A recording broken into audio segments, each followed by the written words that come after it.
All right, we're going to go over solving equations, and you get some different answers. So to speak, is not just one solution. Everything we've been doing up to this point has had one solution. So there are three different types of solutions that you can technically get when solving equations. One solution, infinite solutions, and no solution. So one solution is what you've been doing up to this point, where you get something like x equals 5. That's your solution. One solution. Infinite solutions, when you solve the equation, you might get something like 5 equals 5. Well, that's true, okay? Or you might get 2x equals 2x, something along those lines. Those are true. And it seems that no matter what I fill into x, it'll have to work over here, because if I fill in 5, it'd be 2 times 5 is 10, and 2 times 5 is 10. So that's infinite solutions. It means x could be any number. Then we have no solution. Say you go through the entire problem and then you get stuck with 5 equals 6. That does not work. 5 does not equal 6. So that is not a solution. There is no number that will work in that equation that will make it work. So we're going to go over some examples and then you're going to practice one. So pause the video and write this one down.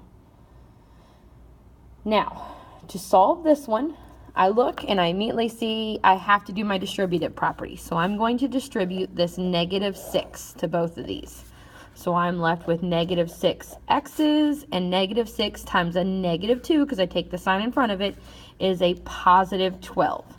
So I'm going to bring down this side, -6x plus 12. And if you look, right there, it should be a big clue. -6x plus 12 equals -6x plus 12. It's the same thing.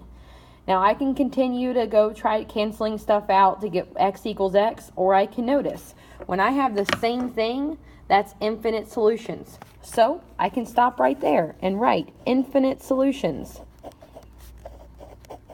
Everything will work in this equation.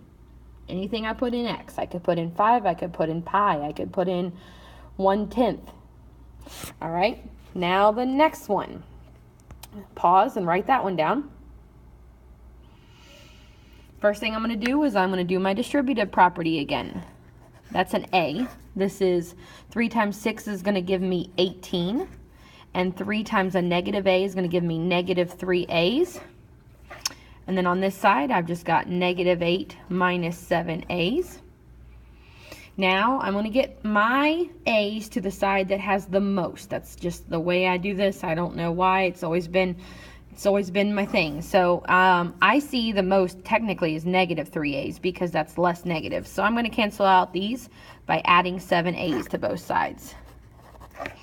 So those cancel out, and I'm left with 18 plus 4a equals -8. All right. Now, I'm going to get the 18 to the other side because I want to get a by itself. So I'm going to minus 18. I'm going to minus 18, those cancel out, and I'm left with 4a equals, and I'm going to combine these, and I have two negatives. That can be difficult, so I'm going to combine those and get -26. And now I'm going to divide by 4 on both sides,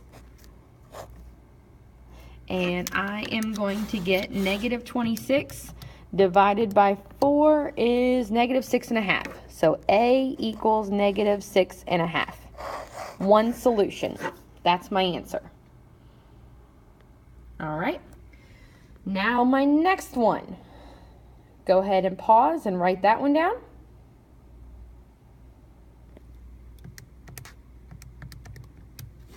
All right. Now, first thing I'm going to do is do my distributive property. 4 times x, 4 times 5. So I've got 4x plus 20, and then this isn't distributed, it's just added on, so plus 6 equals, same distributed thing over here. 2 times 2x is going to give me 4x's, and 2 times 3 is going to give me 6. Now, I'm going to go ahead and combine my like terms over here.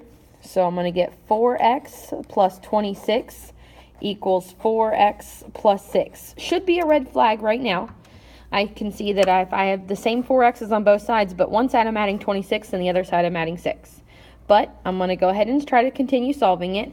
If I wanted to get x's to the same side, it doesn't matter because these are the same. I'm going to cancel out. When I do that, they all cancel out, so I'm left with 26 equals 6.